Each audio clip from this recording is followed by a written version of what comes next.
Hello students.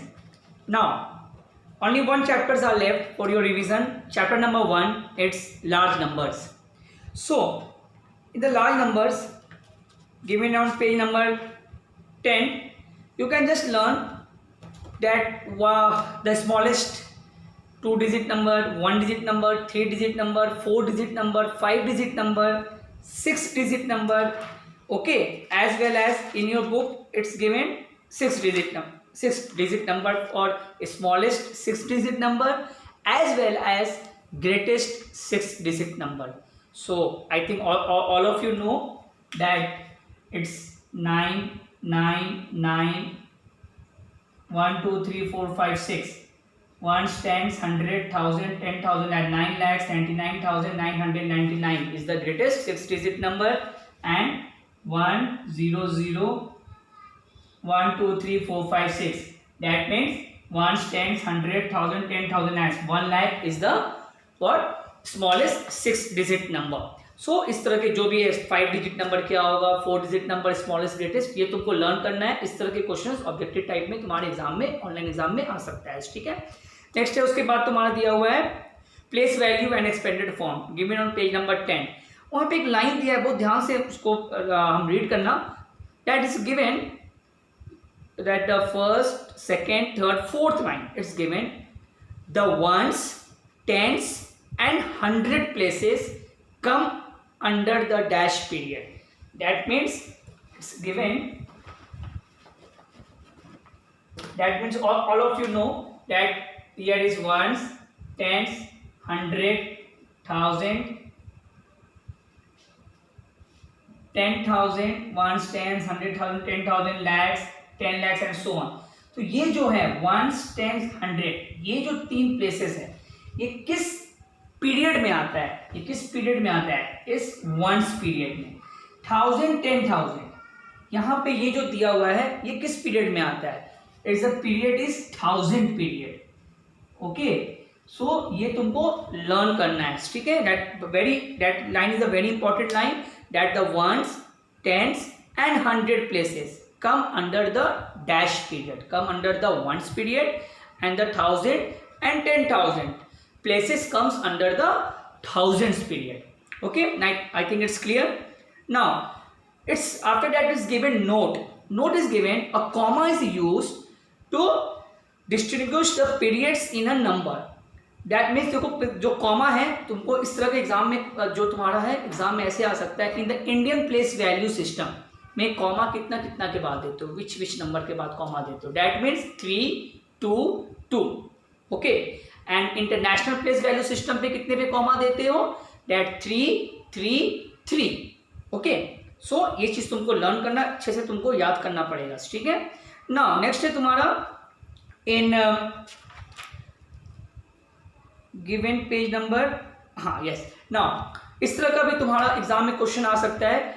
5,32,216 is written as, ऐसे लिखा FIV5 LAPH lakhs 30 THI 30 ऐसे वर्ड में लिखा होगा और ऑप्शन दिया होगा, 4 ऑप्शंस दिए होंगे, उससे तुमको सही आंसर पुट अप करना है. ठीक है, इस तरह का भी क्वेश्चन आ सकता है, या आ सकता है तुम्हारा नंबर दिया होगा 1 1 5 6 8, क्या है उसके नीचे लिखा होगा 15,068 1,568, जो करेक्ट ऑप्शन होगा उस पर तुमको टिक करना है.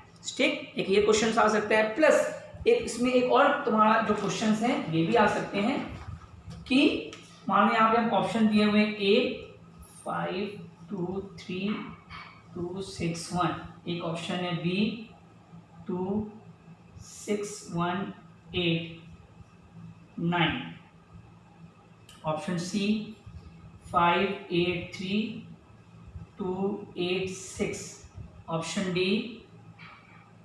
2 8 9 1 3 2 3.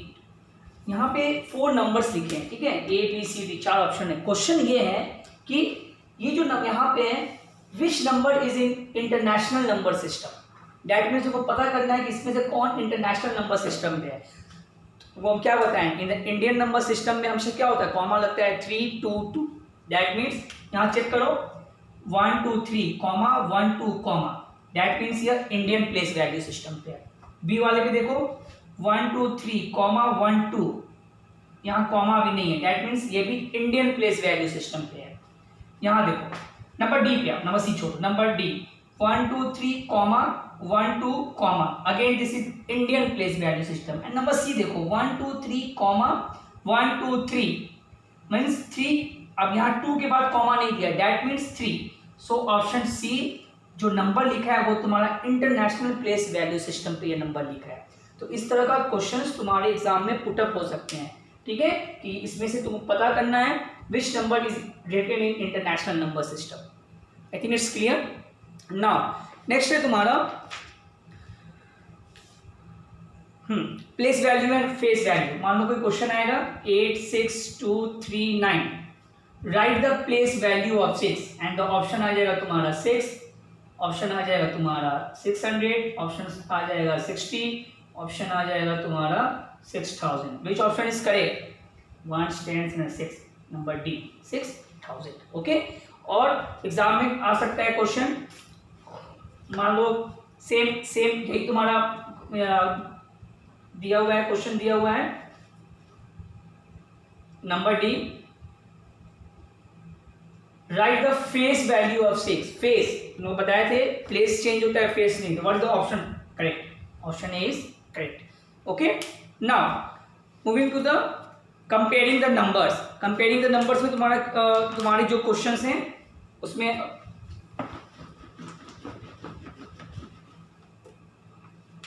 ऐसे आएगा, मान लो 583 box 538, option A equal, option B this sign, option C this, option D this sign is known as not equal. Okay, so 583 538, I think 583, which option is right? This, so option B is correct. Okay, so you can just read each and everything. Okay, I think it's clear to you. Now moving to page number 18, successor and predecessor. So that is question is that one definition is given. Successor of a number is the number we get after adding 1 to the original number.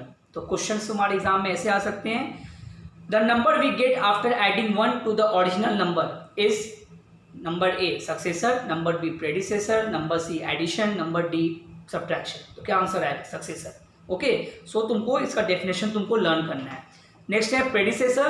Predecessor of a number is the number we get after subtracting 1 from the original number. Okay, plus तुम्हारा जो question ऐसे भी put up हो सकते हैं, successor of 99 is dash, so successor of 99 is 100, और predecessor of 100 is dash, predecessor of 100 is 99। Okay, now next है तुम्हारा ascending order and descending order. So ascending order में तुम्हारा क्या है? Smallest to greatest, and descending order greatest to smallest. Okay, से page number 16 पे दिया हुआ है, वहां पे when the numbers are arranged, page number 16 the last paragraph दिया है, when the numbers are arranged in an increasing order from the smallest to the greatest, छोटे से बड़ा पे अगर जा रहे हैं, it is called ascending order. Okay, and when the numbers are arranged in a decreasing order from the greatest to smallest, means बड़े से छोटे पे जा रहे हैं, that is known as descending order. Okay, so ये डेफिनेशन है, ये तुम लोग को लर्न करना है। Okay, now after that it's given Roman numerals given on page number 20, 1 से लेके पूरा 50 तक रोमन नंबर पे कैसे लिखते हैं, और जो तुम्हारा 7 जो सिंबल्स हैं IVXLCDM किस किस चीज़ को रिप्रेजेंट करता है, पेज नंबर 20 में ऑलरेडी क्लियर वहाँ दिया हुआ है। X L means 40। Okay, it's clear, it's given, ये सब तुम लोग उसको लर्न करोगे, each and everything. I think nothing is there now. Okay, in page number and after that already in previous video में तुम लोग को बोल चुके हैं, ऑल द चैप्टर रिविजन, जितने भी चैप्टर रिवीजन है तुमको ईच एंड एवरीथिंग कंप्लीट करना है, क्वेश्चंस वहां से भी पुट अप हो सकते हैं। So your all the revision works are today complete. Now in your exam हम एक बार फिर से जस्ट एक रिवाइज करा दे रहे हैं तुरंत। जितने भी चीज़ तुमको हम कॉपी में कराए हैं, जितने भी चीज़ तुमको हम वीडियो में बताए हैं, लास्ट जो रिवीजन अभी 1-2 दिन से जो तुम्हारा जो 1-2 वीडियो पे तुमको हम रिवीजन कराए हैं, each and everything is a very important. जितने तुम्हारे कोर्स में जितने भी कोर्स में तुम्हारा सिलेबस है मैंने कंप्लीट करा चुका हूँ। उस सिलेबस में बुक के अंदर का each and everything, because it's totally a objective type question, कहीं से भी कुछ भी आ सकता है। तुमको पूरा बुक कंप्लीट पढ़ना पड़ेगा, लाइन बाय लाइन, कहीं से भी क्वेश्चंस पुटअप हो सकते हैं। एज वेल एज जितने भी बुक में एग्जाम्पल्स दिया है, जो चैप्टर्स तुम्हारे सिलेबस में है उस बुक में बहुत सारे एग्जाम्पल्स भी दिए हैं, वहाँ से भी क्वेश्चंस पुटअप हो सकते हैं। ठीक है, तुमको एग्जाम्पल भी पढ़ना है। प्रॉब्लम सम्स भी तुम्हारे एग्जाम में आ सकता है, बट तुमको स्टेटमेंट लिखने को नहीं आएगा, इट्स ओनली आएगा तुम्हारा प्रॉब्लम सम्स लिखा होगा, तुमको सॉल्व करना है और वहाँ पे जो करेक्ट ऑप्शंस होगा तुमको बस वहाँ टिक करना है। सो कहीं से भी कुछ भी आ सकता है, इसलिए तुमको हर चीज़ पढ़ना है। ठीक है, और एग्ज़ाम अच्छे से दोगे। और ये फर्स्ट टाइम तुम लोग ऑनलाइन एग्ज़ाम दे रहे हो, so all of you best of luck for your online exam and अच्छे से एग्ज़ाम देना। ठीक है, so take care students, bye bye.